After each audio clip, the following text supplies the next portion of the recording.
Hi everyone, and welcome to today's webinar, which is basically all about insights. So we've titled it Getting Deeper Insights to Understand Your Consumer Beyond Research. So that could mean a lot of things. I think people are probably going, okay, well, what does that mean? Well, that's what we're going to tell you all about today. So I'm joined by Thomas today, who'll be introducing himself very shortly. But he really is an expert when it comes to market research and consumer insights. So he's got some really interesting things to talk to us about, all about understanding behavior as a whole, and then looking at how we can use that to design research and to utilize our research more. So just to kind of give you an introduction for our agenda today, we'll be looking at what insightful behavior is. So again, we'll look at some different methods you have about looking at different types of behavior. How we can do observations. And I know that Tom's got some really interesting videos, which are really good examples of how people observe essentially. And again, how we can utilize people's observations.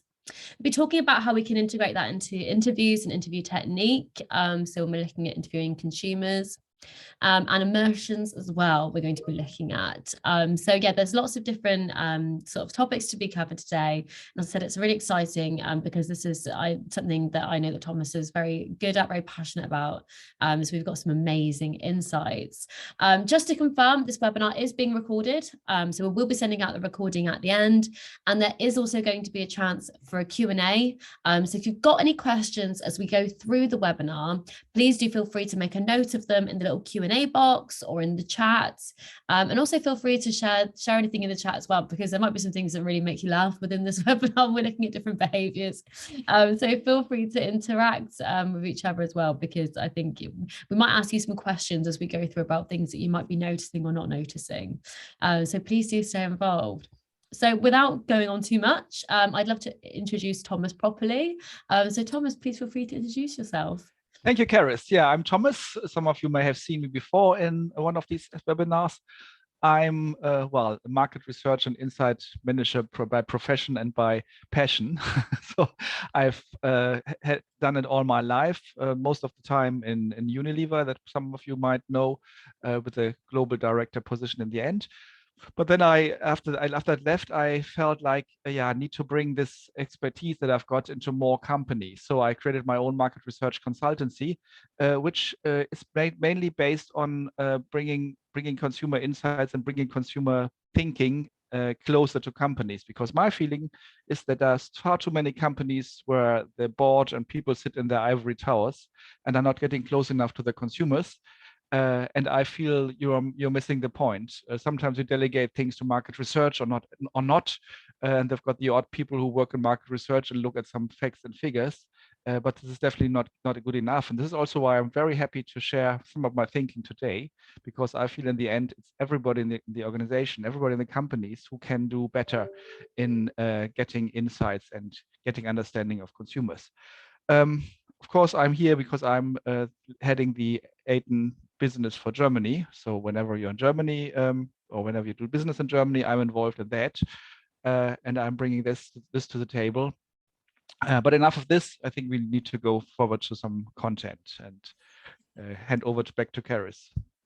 Thanks, Thomas. And absolutely, so Thomas has this up in Germany, but it's also a huge sort of resource for us all in the British team as well, or in the global team, because whenever it comes to things that go a little bit outside of maybe our product testing and things like that, and it comes to market research and certain types of analysis, we're calling up Thomas like, what can we do? Because he's got all of the insights for us. So yeah, definitely a good expert for us to have today. And for those of you who don't know me, I'm Carys and I'm the Regulatory Director at Ayton Global Research. So I'm merely here today more to talk about how we implement all of the insights Thomas is going to be talking about. I'll probably be here just chucking out examples of when I've seen it work well, because I've been working with Ayton since 2012. So I've really designed a lot of studies, mainly to do with the kind of other side of our research, which is really the product testing for things like claim substantiation. But it is really important to note that the two are really closely involved. And I think something that gets forgotten about a lot with research, and something we'll touch on a lot today, is it's not just a checkbox to say, okay, I need to get my claim substantiated. I'm going to just do a test and get them done. We always try and loop it back into why we're actually doing the research and what it's actually giving you in terms of information, because that's how you get the most out of it, right? So if you understand your consumers and understand their behavior, you can design a better study. And if you know how that actually implements your product launches and all your marketing, you'll have better effective adverts as well. So like I said, this is really breaking down those kinds of, that kind of thinking that is really important when you're doing any kind of research, and really thinking more about who those consumers are and thinking of them as people as well, and not just a checkbox, because they are the people buying your products. So yeah, I'm really here today more as a commentator to Thomas's amazing expertise. So on that note, Thomas, please feel free to take it away. Thank you, Carys. See if it works. Moving on. Should. Yeah. So I wanted to start by talking about being insightful, because in the end, for me, this is a matter of mindset, not so much of tools. They can always help, but it's a matter of mindset, being insightful and learning about the world and learning about your consumer. So what I hear often in companies is, or at least the mindset of getting insights means commissioning market research or buying data. So you, as I said, you've got your specialists to do this. This is a job of inside people or marketing. So it's their job to bring this into the company. And if they are not delivering, well, then it's their problem or maybe our problem. But I think there's more to it. There can be more to it, and you can do more than that. So to give you an example, also what some other companies did that I found interesting, McDonald's sends all managers, no matter how senior, to attend their burger academy and learn to flip burgers and prepare all their core menu items. So at least it's getting some basics right. Huh? So you really need to understand what it means to flip a burger and what the kind of everyday obstacles are that their employees are facing before you go out and make major decisions. Another example that I've experienced is Unilever Brazil. Unilever Brazil sent their marketing team members to live with families in the favelas for the week. Because, well, of course, Unilever marketeers typically from well-off backgrounds and rarely did their own washing. I remember also when I met some of them that they really realized they'd never used a washing machine themselves. They have their people at home who work for them and help them. And definitely never wash by hand. So understanding how obstacles people are facing if they have to do their washing by hand definitely helps them to get a feeling for what kind of restrictions people are facing and what life is like, which helps them design in the end also better products and better marketing. And when it comes to market research, definitely design the better market research studies, because in the end, then you really learn more and get the right results. It was an eye-opener that led to many small but critical innovations in the product mix. So a good success story for Unilever Brazil. I think a great example on that as well. I also often get people ask me, if I'm selling a study, if I'm conducting a study in the UK, can I use the data here, there, and everywhere? And maybe you legally can, but that's a really good example of where that can be really a risky game. Because, for example, if you had a laundry detergent and you tested it, say, right, we just want to see if the product works in the washing machine, we'll test it in the UK, but so then you go sell it in Brazil, it's not applicable data. So that's a really good sort of thing to keep in your mind if you're ever looking at different countries and where you're going to use that data. Again, it's not that checkbox. The point of doing research is to really understand that country, because you're not going to sell products to the right people if you haven't got any feedback from what those consumers are. No, exactly, because you sometimes have these surprises that people use products in different way than in other countries. So people might have different habits of washing their hair, for instance, in one country than the other. And if you don't understand this, you might make horrible mistakes. Exactly. So my plea is be insightful every day. So this is really about for yourself. Observe, talk to people, listen to people, immerse yourself in their lives, and really try to get into it and to get to the gist of it. But also don't fall into the trap to only take your friends and family as the representative of the population. That most of the times they are not. They are people from different cultural background with different financial means who behave different. So be very aware of the potential bubble you might also be in, but really go out there and learn. And we will help you give you some guidance here. How does this research link to market research? Because in Ayton, of course, we are a market research company. But I think if you do this, if you actively do this, you can have a better choice of studies. You really get a feeling for what do I really need to find out? What are the key questions to ask? Which in the end means better briefings. It means better study designs.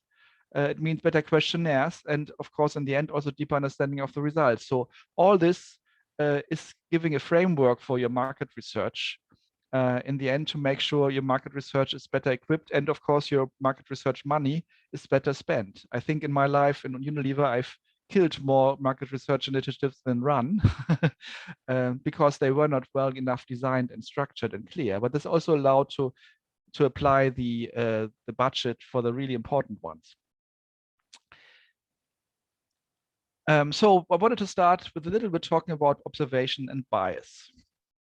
So where do you observe? Observe is a typical thing. You observe when you see people, when you talk to people, when you visit people. So keep your eyes open the time when you go shopping. I'm sure quite a few of you do this, but do it even more consciously.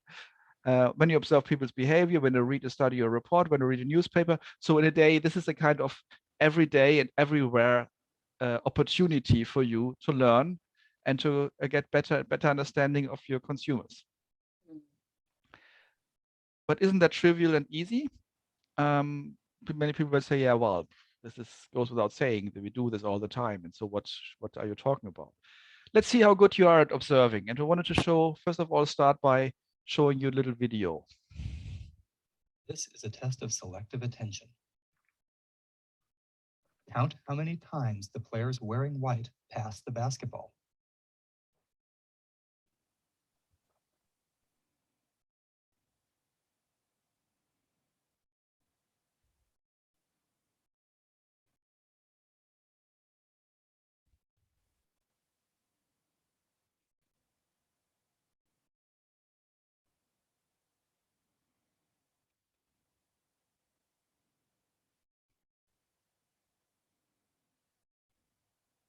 How many passes did you count? Oop.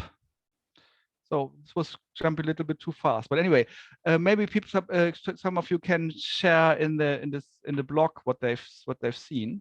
This is a test of selective attention. Oop. That was me, so I was going on the chat to see if anyone could give up.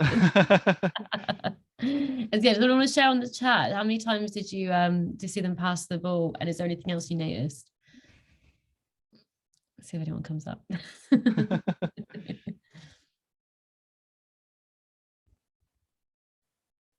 Oh, here we go. Someone in the chat. Can you get it, Thomas? Oh yeah, 13. Big ape in the background. 13, 14. Gorilla. Good. So indeed, some of you were obviously very attentive, and how many passes did you count? Some of you probably not. Correct answer is 15. So we were close to with the counting. Did you see the gorilla?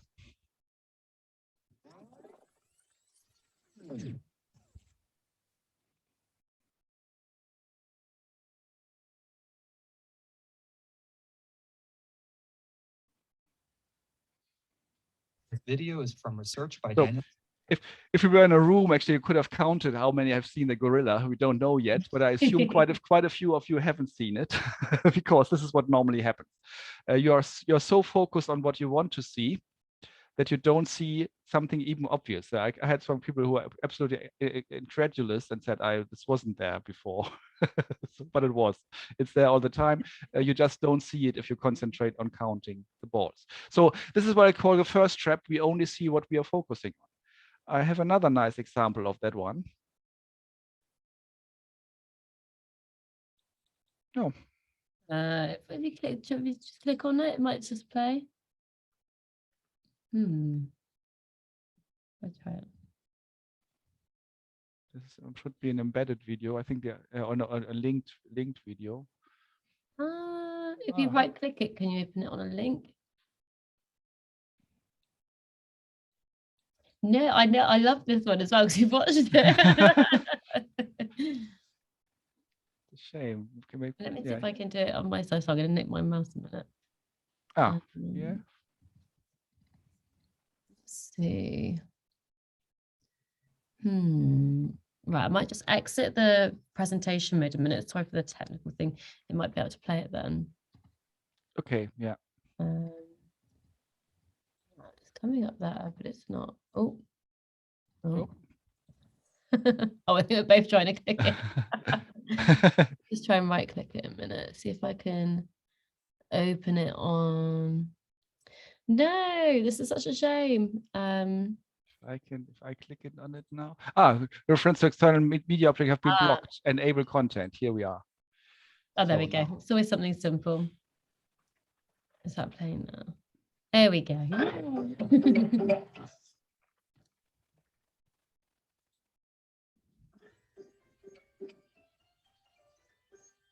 Hi, Richard. This is Sarah, and we're going to perform the amazing colour-changing card trick with this blue-backed deck of cards.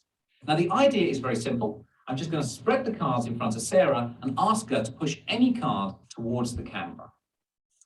Right, okay, let's see. I'm going to go for this card here. Okay. Now, Sarah could have selected any card at all from the deck, but she selected the card which is now face down on the table. What I'm going to ask her to do is show us which card she selected. Right, so the card that I chose was in fact the 3 of diamonds. The 3 of diamonds, okay, an excellent choice. That card goes back into the deck. Now I'm just going to spread the cards face up on the table, do a little click of the fingers, and you'll see that Sarah's card here has now got a blue back. Not particularly surprising. What's slightly more surprising is all of the other cards have got red backs. And that is the amazing colour-changing card trick. So, how many changes did you notice? Go back to the chat again. What did everyone notice? I honestly, when I first watched this, I didn't know what was going on. I was like, curtain color. It was just the Curtain card. color. Yeah. Yeah, good. Someone is really attentive. Excellent. We'll play the changes now. Shirt color of men. Okay, good. You're good. Play the rest.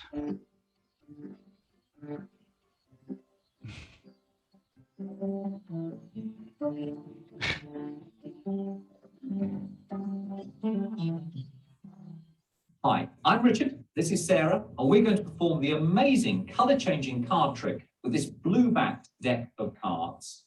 Now, the idea is very simple. I'm just going to spread the cards in front of Sarah and ask her to push any card towards the camera. Right, okay, let's see. I'm going to go for this card here. Okay. Now, Sarah could have selected any card at all from the deck, but she selected the card which is now face down on the table. What I'm going to ask her to do is show us which card she selected. Right, so the card that I chose was in fact the 3 of diamonds. The 3 of diamonds, okay, an excellent choice. That card goes back into the deck. Now I'm just going to spread the cards face up on the table, do a little click of the fingers, and you'll see that Sarah's card here has now got a blue back. Not particularly surprising. What's slightly more surprising is all of the other cards have got red backs. And that is the amazing colour-changing card trick. So you see the point. It is difficult, and there are some amazing experiments also of people, of people exchanging people. So there's a famous door carrying trick, where a random person interviews another person about where to go to, for instance, and then some people carry a door between these two, and the person asking the other one for the way is being exchanged, and normally people don't notice unless there's a major change, like a change in gender or a change in skin color. But otherwise, if a white male is asking for the way and another white male is there after the door disappears, most people don't realize the change. So we are just being inattentive. I have a last example. I think we still got time for it. Yeah, this is famous whodunit story. Let's see if it works. Yeah. Clearly, somebody in this room murdered Lord Smythe, who, at precisely 3:34 this afternoon, was brutally bludgeoned to death with a blunt instrument. I want each of you to tell me your whereabouts at precisely the time that this dastardly deed took place. I was polishing the brass in the master bedroom. I was buttering his lordship's scones below stairs, sir. Why, I was planting my petunias in the potting shed. Constable, arrest Lady Smythe.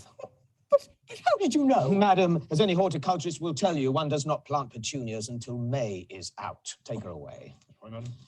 It's just a matter of observation. So, what did you observe? Did you observe anything else, or how many changes did you observe? Shoot ahead. I'm so bad. I'm so unobservant because I've not watched this one yet. I'm like, I literally have no idea. Old people. The tools changed.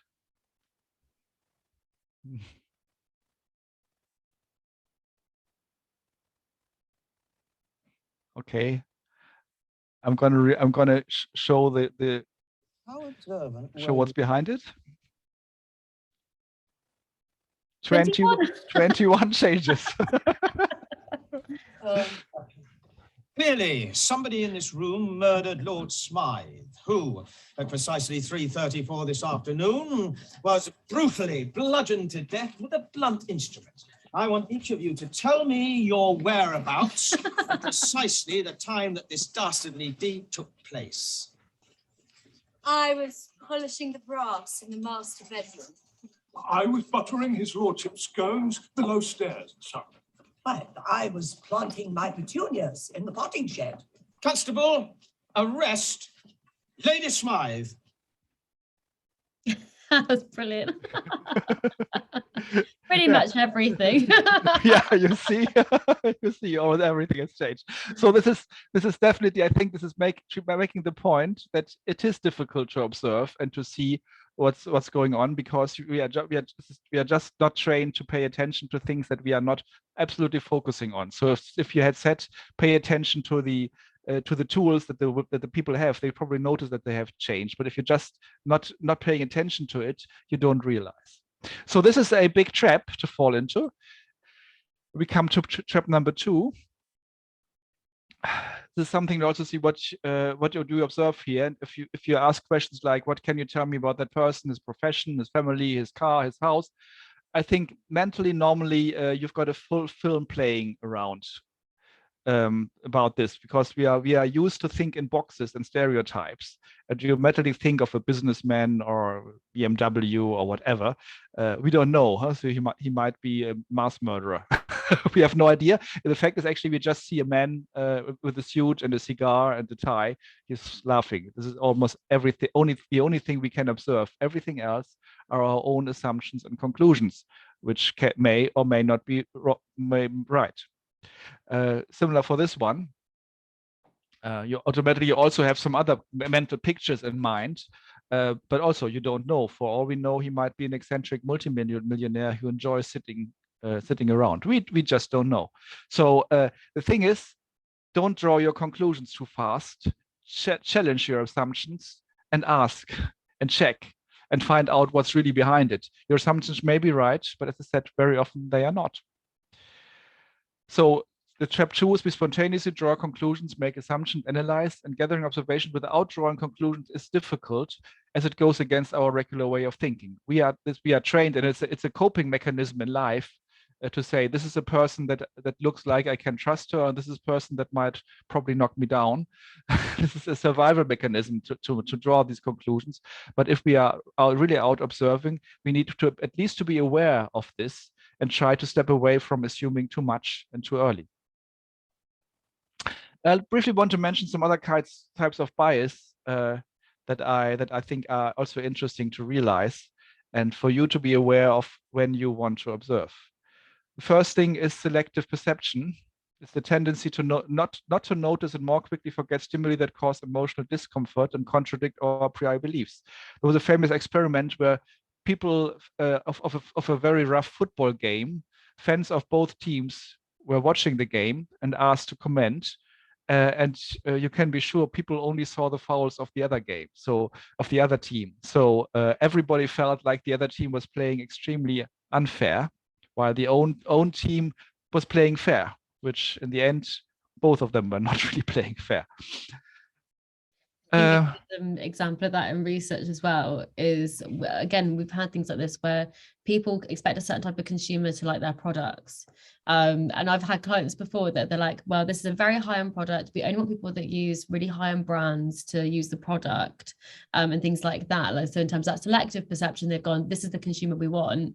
And then they don't get the results they want. And then they'll kind of question us and say, they want the consumer we needed, but they don't want the consumer we wanted. It's like, no, you've been too selective essentially in how you think your product will perform. And again, that's the whole point of research. It's almost the more selective you are, the more you project like, this is how it's going to work and this is what I'm going to choose to go with, and don't actually research your consumer and find out what they have to say. Actually, you might not get the results, not only you don't want, but you don't need, that you can't use, that you can't have there. So yeah, I think it's always a really good thing to think about. It's like, don't be too selective, and don't kind of predict too much in advance. Use the opportunity to research it. Yeah. The next one is confirmation bias, which is in the same direction. The tendency to search for, interpret, favor, and recall information in a way that confirms or supports one's prior beliefs or values, which is I think a very strong bias these days, especially amplified by social media bubbles, because we all know that once you have a few opinions on Facebook and you look at a few articles that support your own opinion, you will be bombarded by similar thoughts. And you got your opinion constantly confirmed, and you forget to look about contradicting views. Mm. The people also talk sometimes about the ostrich bias, which means you are putting your head in the sand and don't even look around and even look across the fence and see what else is happening. So also be aware of this, because this is deeply human that you like to be confirmed, and you don't like contradicting messages. But your mind is working a way to enforce this and to strengthen this, and this can be detrimental. The next one is something that's also very interesting and often come across also in market research, which is the anchoring bias.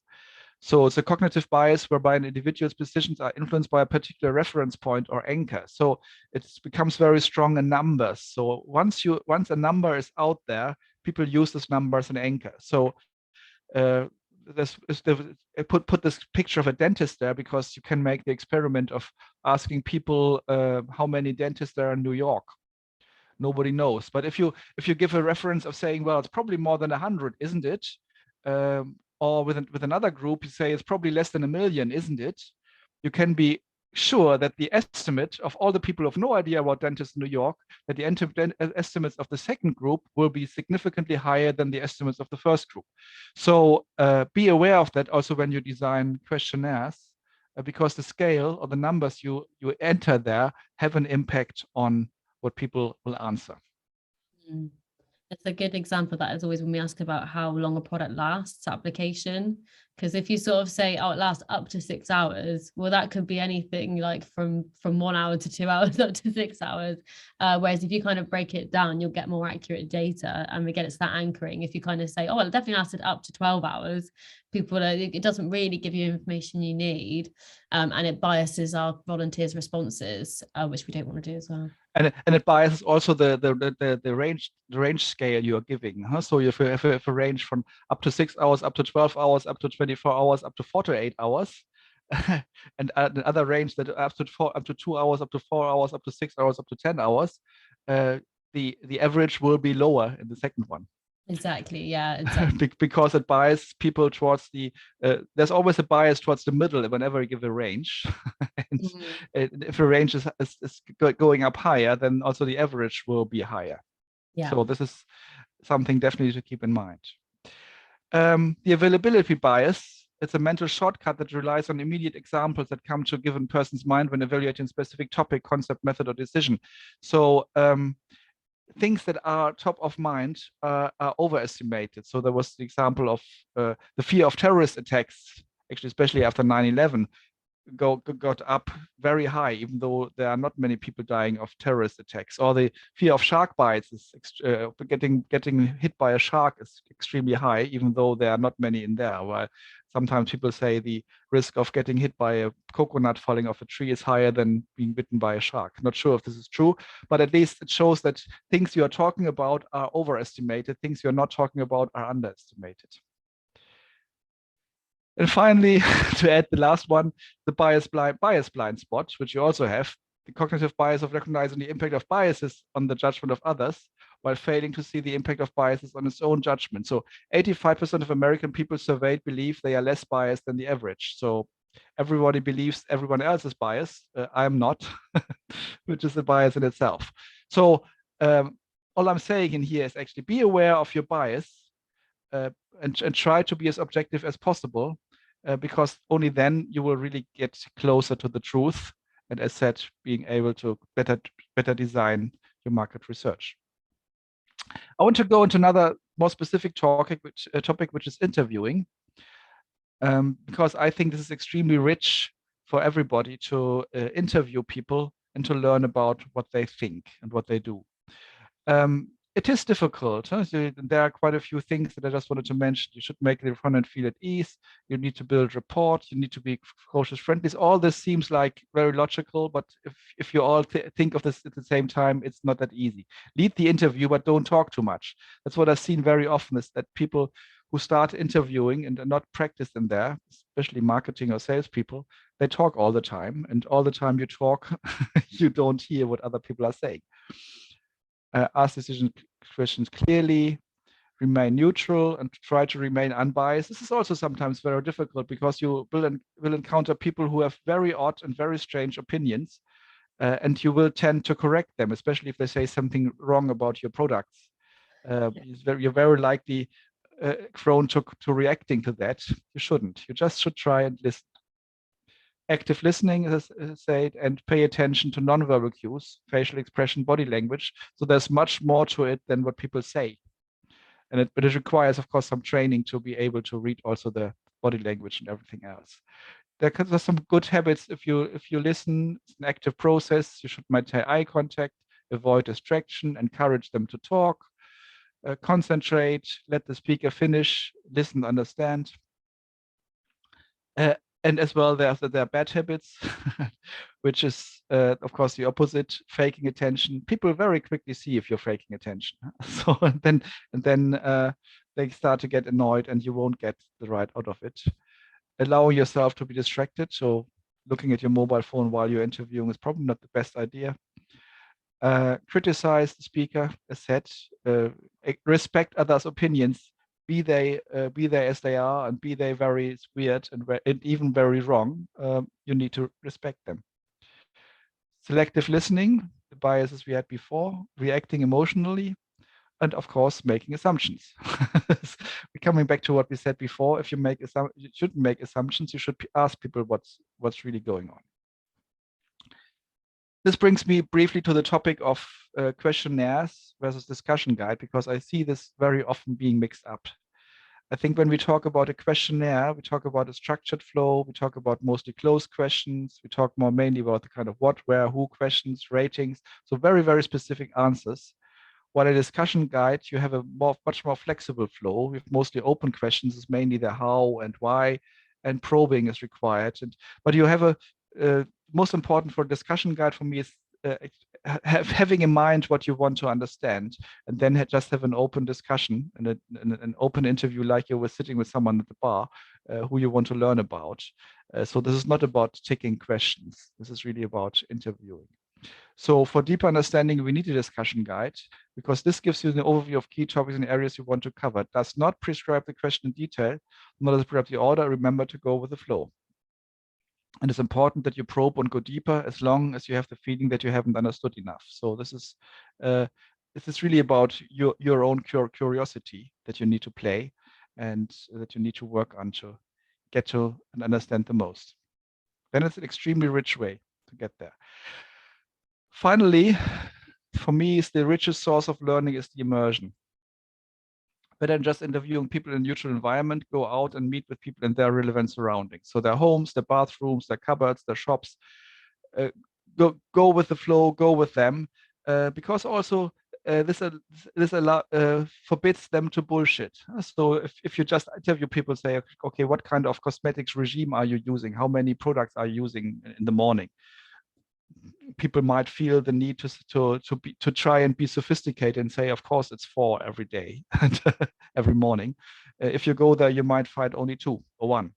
So this is the best way to find out what's really going on. And besides, what you see is constantly giving you a good source for stimulus and a good source for asking additional questions and to learn more constantly.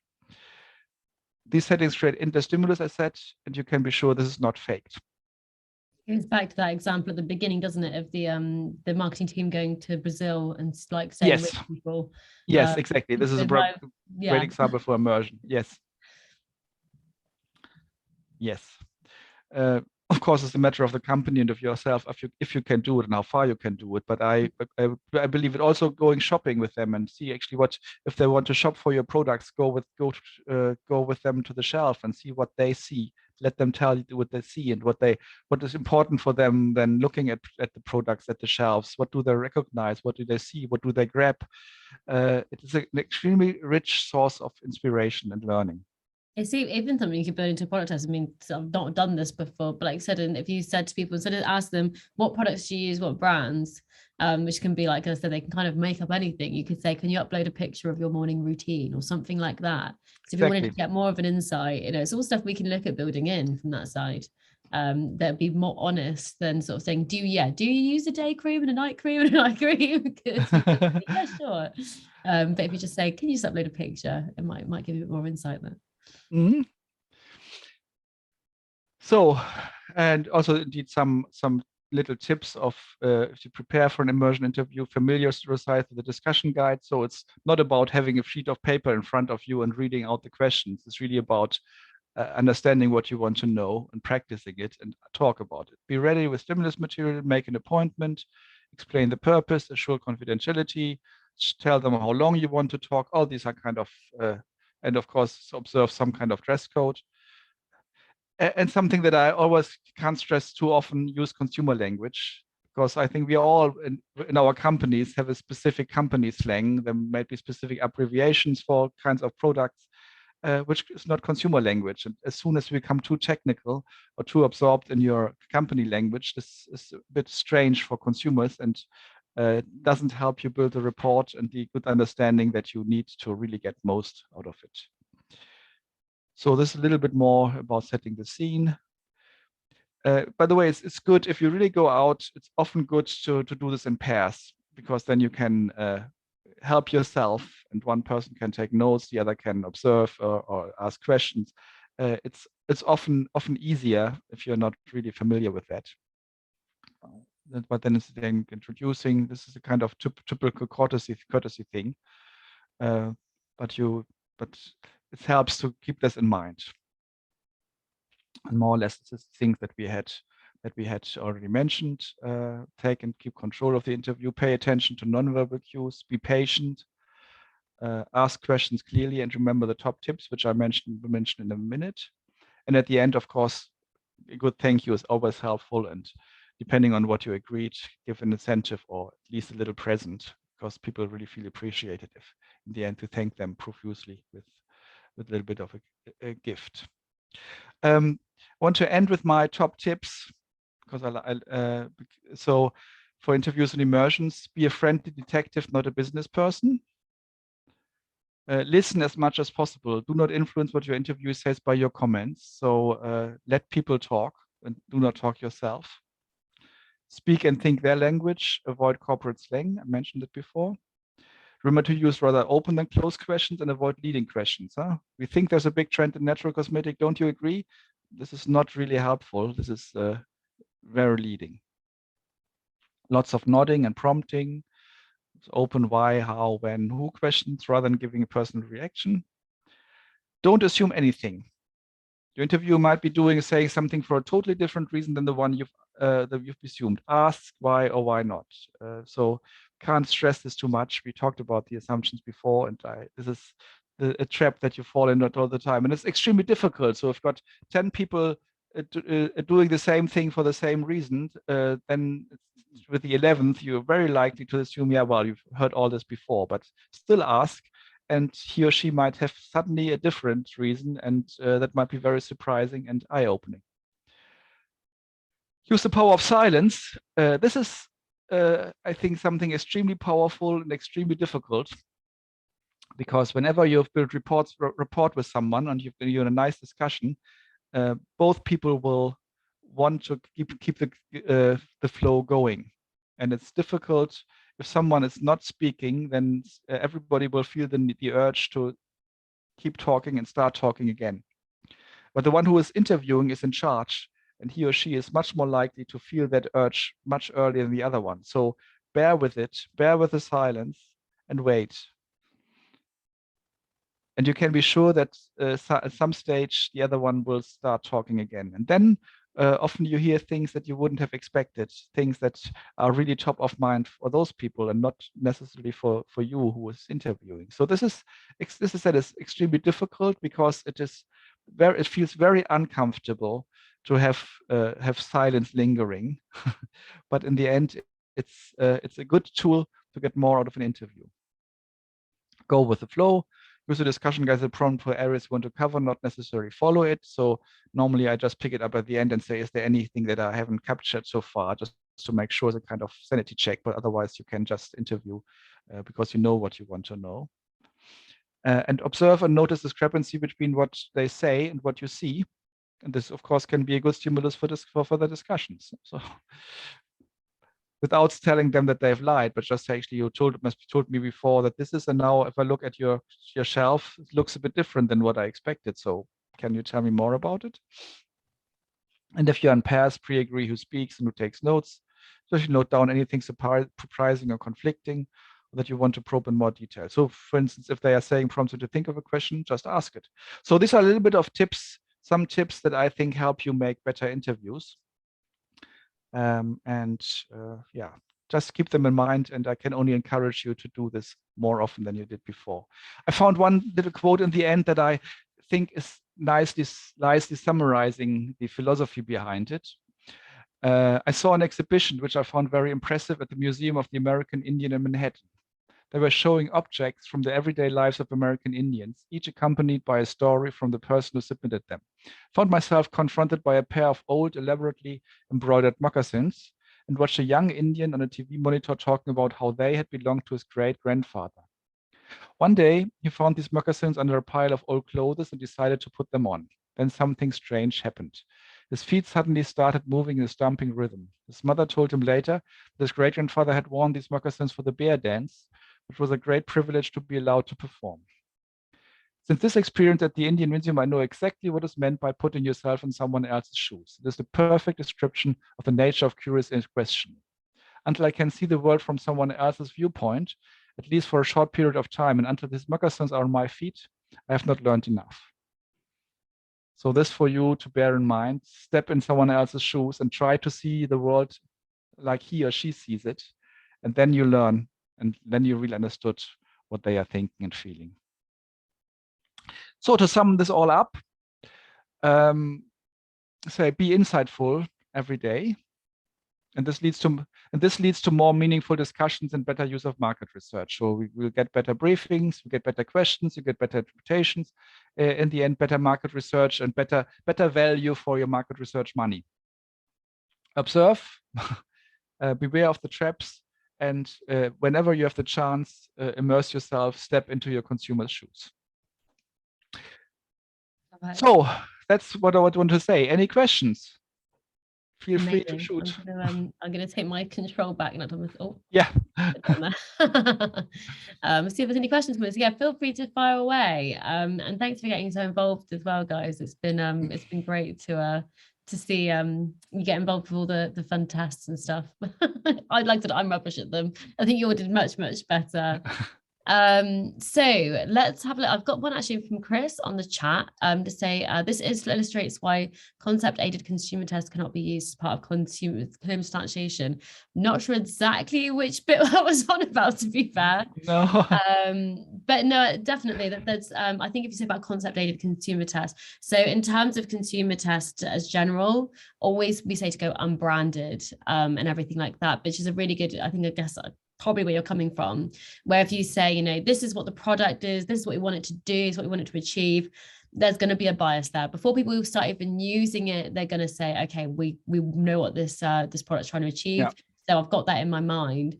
And it's a really good point. You know, we always try to make sure that all the products are unbranded. And if they aren't branded, if the client goes against us, there's always pictures of it on the report and everything like that, because it needs to be really clear that this has got a bias set out from the get-go. Sorry, just to go, that's it. Concept aided is the testing and agreement of the concept and not the performance of the product. Okay, exactly. Yes. So yeah, no, we would never do claim substantiation just based on a concept itself. It has to be an unbranded, product without any bias there. And also, you see it a lot. So I'm reading the chat at the same time. Chris sees it a lot. I know. I've been to one of your lectures before, Chris, so that doesn't surprise me at all. That you've kind of seen the worst practice there. But God, yeah, you can never substantiate a claim on a concept alone. And I see it with people sort of, you know, use claims based on things like literature reviews of an ingredient and things like that as well, which I guess is very similar. We're saying I have this data before, you know, this ingredient's been shown to do this effect. It's got no substance behind it there that actual product's going to perform in that way. So I guess the real take home there as well from Chris bringing that up is always get your final product tested, get it tested properly without branding, without bias, because obviously exactly that there's so much bias involved in the world. And this is where the insights are from today as well. It's saying, you know, understand consumer behavior and really use that in your favor in terms of designing the studies. So not just about the market research and understanding your consumer itself, but utilizing it in study design for if you are making those claims and if you are using substantiation. Because yeah, we've got another lecture me and Thomas did a while ago actually, which was all about questionnaire design in particular and bias. And we did go into that in quite a lot of detail. So feel free to look at our YouTube channel, you can find that on there. But yeah, absolutely. There's so many pitfalls people make, and at the end of the day, it can come under scrutiny. So that's what kind of Chris is going to be doing. That's indeed also what we can help you with. In the end, of course, there's always some kind of bias, and you just need to be very cautious and very, very aware of what bias you are allowing, and which bias can also be positive in a way to make clear what people see and what they don't see, but it should actually reflect my guiding line is always consumer reality. So anything that puts people in consumer reality, in real life reality, this is a positive bias in most cases, but avoid any kind of bias that is artificial. I remember actually advertising tests also in qualitative work where I remember some people, there was an advertising test and the consumers didn't get it. And the agency said, well, shouldn't someone get in there and explain to them what we mean by this? And I just said, well, if you, in the end, you have someone close to everybody's TV set and explain to them, we might do that. So if it's a bias that is replicating reality, you might do it, but otherwise shouldn't do it. Complete defeats the point of an advert if you've got to explain it, hasn't it? Definitely. But yeah, no, exactly. So that's that webinar goes into depth of. It goes, you know, there's always a bias from the get-go. The minute you start asking one question, it's going to bias another, but it's understanding it so you can utilize it as well. I've got a question from Chris as well. Just say, can you comment on non-binary consumer groups? I'm not sure what that means. I don't know if you know, Thomas, or if you can. I'm not sure. Not familiar with that term. I'm not familiar exactly. With that, but maybe indeed we can take it with Chris offline. If you just send me a note afterwards, then I absolutely, yeah. If you'd rather send some more information, I'll send out both mine and Thomas's contact information at the end of when I send out the recording as well. Oh, I'm sorry, I'm with you. So like gender non-binary, so male or female choice is just 2 groups, but non-binary is a new group. There is a lot of discussion about that at the moment, and again, maybe a conversation to maybe go into more depth out offline. It is something that we are trying to implement, but it can be very, very tricky when it comes to research, and that's why we're bringing it up. Because essentially we're looking often about medical classifications of people, but I don't want to say we're not including people, we're excluding people, but it's something that is evolving in terms of our procedures, and it has to do, it's something that is really important at the moment, and inclusivity is a huge thing for all the brands we're working with. The change over the last few years in terms of including different gender, different skin tones, skin types, everything like that is become more prevalent in all the research we're conducting. So I don't have a very straightforward answer for you, because everything when it comes to research, as I said as well, is going to be looked at a case-by-case basis. It always will be, because obviously it depends on things like medical products, but also it depends on what we're asking of the consumers as well. So yeah, it's an interesting conversation. Maybe something, Thomas, to look at later on down the line in a webinar. I'll put it out there. Obviously not at the moment. We haven't got enough at the moment, but it could be a really interesting one.